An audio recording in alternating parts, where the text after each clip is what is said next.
I will never be the one who will punish because the other is better. If we are proud about the future made in Europe, it's important to have partnerships, but it's important also to be not dependent. Thank you so much for spending the time with us. We start today's conversation on perhaps the most important issue we want to discuss today is the relationship between the European Union and China. And as we all know, in recent years, this relationship has encountered some challenges. The European Union has described China both as a strategic partner and a systematic rival. What would be your interpretation on that? It's like a bit like on Facebook, it's complicated.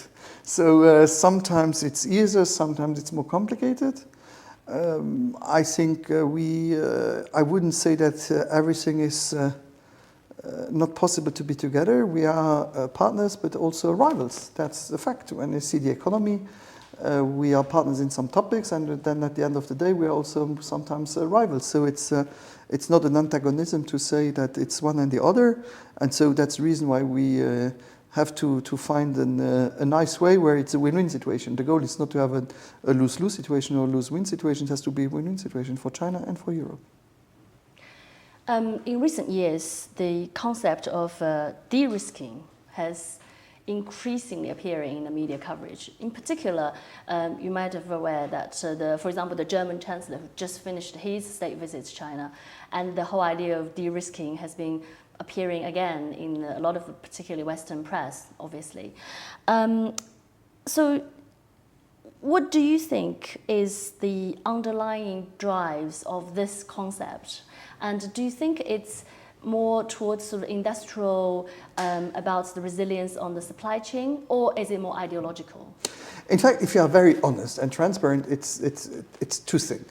On one hand, what is important, I don't blame a country because they are more efficient and more fast than others to involve and to invest. But on the other hand, we need to be fair play. It has to be fair play. It cannot be just state helps. It cannot be that you sell under the price.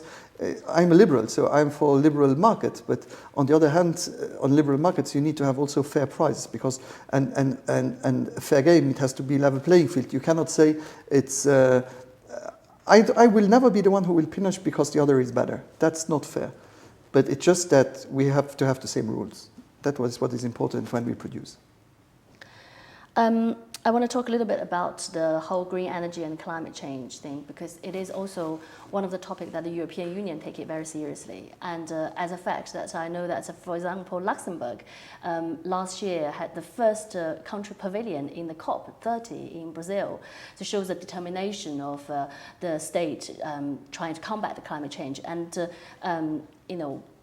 willing or not, China is leading the green revolution at the moment.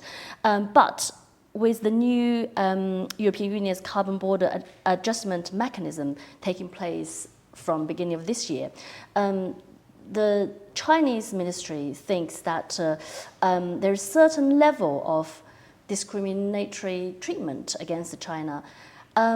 So in your view, from Luxembourg's point of view, as well as from the European Union's point of view, what do you think we could do in terms of cooperation between the two sides to try to achieve this climate change combat issue?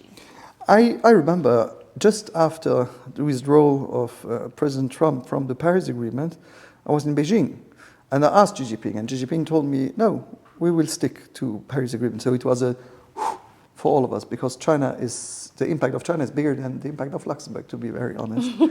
I think it's a lose-lose situation if we are just trying to find problems. We should also look where there are opportunities, but in the opportunities to be transparent and to be transparent and to be honest. For me, it is important that we find a way where we all are conscious that we just have one nature. We won't have a nature that we can buy in the supermarket next week. And so that we need to be cautious, and it will be also the legacy that we will leave to the next generations. And not to act today is responsible for the generations of tomorrow.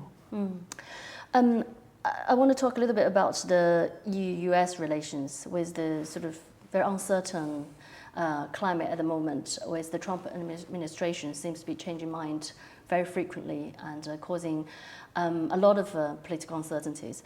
What do you see the cooperation between the European Union and the US? What do you think? Where do you see this relationship between those two sides? It still exists, but it's not the same. In fact, as we say, predictability is not there anymore. Certainty is not there anymore.